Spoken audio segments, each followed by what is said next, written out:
fortæller en historie. En, der fandt sted for længe siden. Da Ask Yggdrasil, livets træ, havde sine rødder i verdens midte. I Asgård. Vikingegudernes rige. Her boede den enøjede Odin, gudernes konge. Og den mægtige Thor den guden.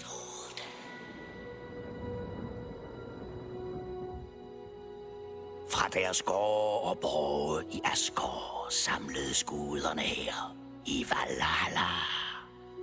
Den største og prægtigste af alle borge, og modtog her den tilbedelse og hyldest fra menneskene, som giver guder styrke og liv. Fra Valhalla skuede Odin ud over de 3 riger, og herfra sendte han sine ravne ud.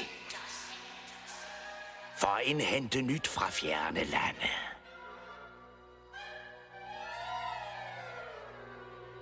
Efter Udgård, hjemsted for de trolske væsner, man kaldte jætter. Herre over mørke og kaos. Efter Udgård lå Midgård, menneskenes land. Hjemsted for de stolte vikinger og flittige bønder.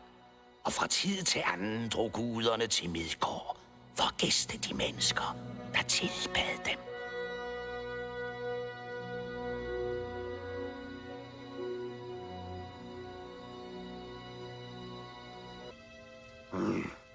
Nu skal I høre en god historie. En gang, hvor jeg var taget ud at fiske, gjorde jeg en kæmpe fangst. Det endte desværre med, at den slap fra mig igen, men det var ikke min egen skyld. Jeg og jætten Hymer var ude på det gigantiske hav, der omgiver verden for at fange Midgårdsormen. Som krog brugte jeg et anker, og som mading et oksehoved.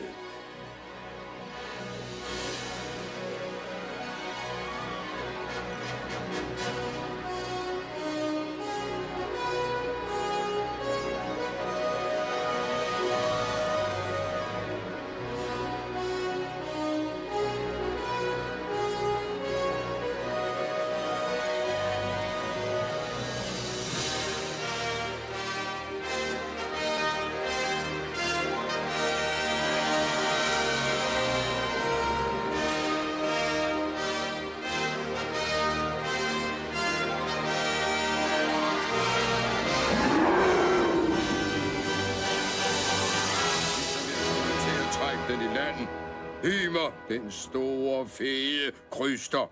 Og Midgårdsormen, den slap selvfølgelig væk.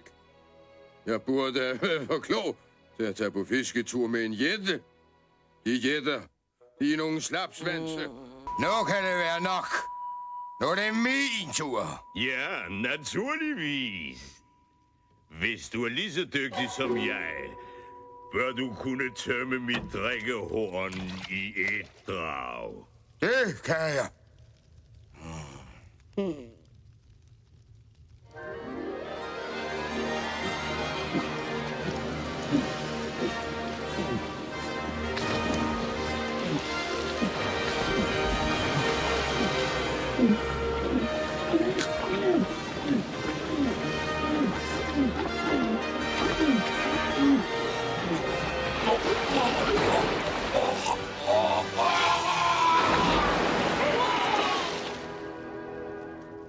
Ret skal være ret, min ven, så du får en chance til.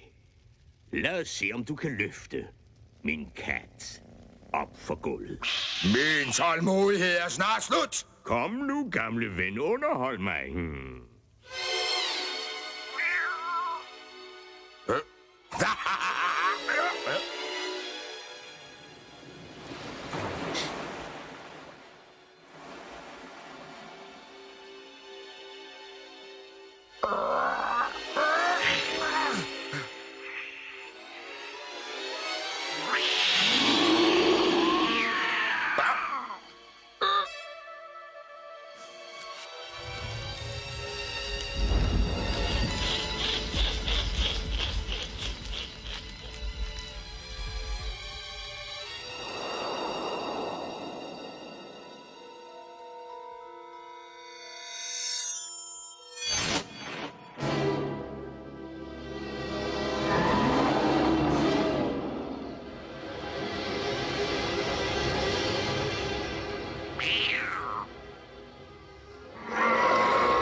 skulle jo nødt komme til skade, gamle ven.